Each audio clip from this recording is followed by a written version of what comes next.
Hello, this is Adam with Tech Dive Productions. We got another Vegas tutorial for you today for Movie Studios 14 Platinum. And you can kind of see a preview of a project I'm working on for our 1080 Ti video coming out next. It's a review of the Zotac Amp Extreme version of it, and we're pretty impressed, so I can't wait to show that to you. But before that, I want to show you a quick tutorial about how to separate video from audio in Vegas. So here I have two clips pulled down. The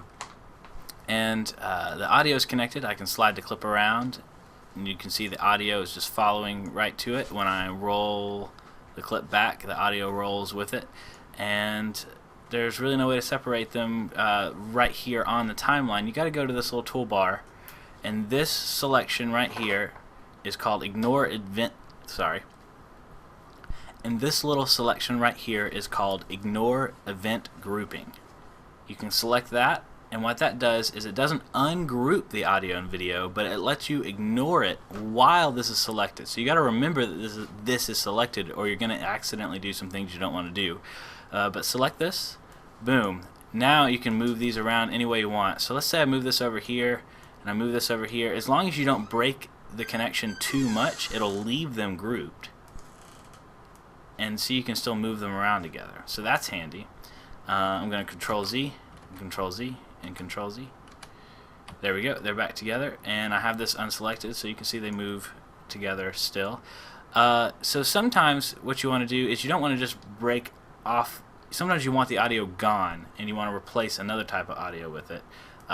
So let's say I wanted this audio here. Both these audio clips are useless, so I'm just going to mute them. It's going to have Steven and me mumbling in the background while we're filming B-roll of Zotac. But the principles are the same.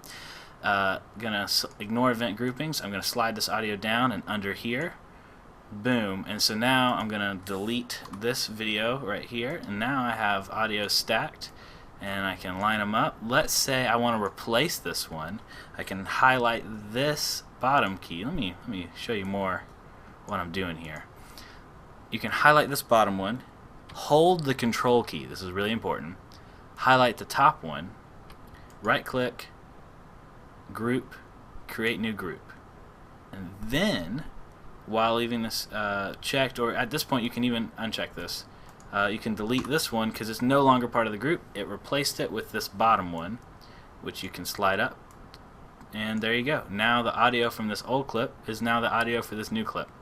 So that's all sorts of fun ways you can attach and detach audio.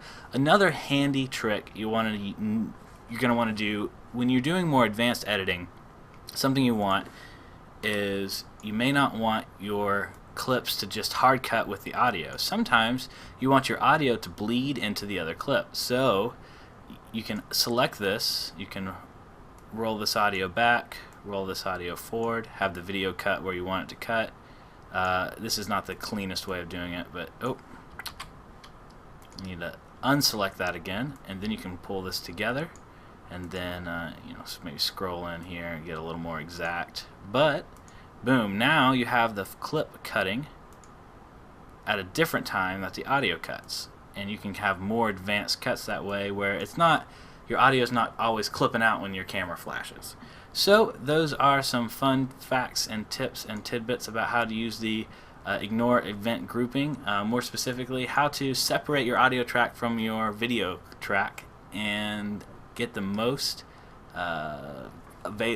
options for your editing process. Thanks for watching, and keep an eye out for our Zotac video coming out next.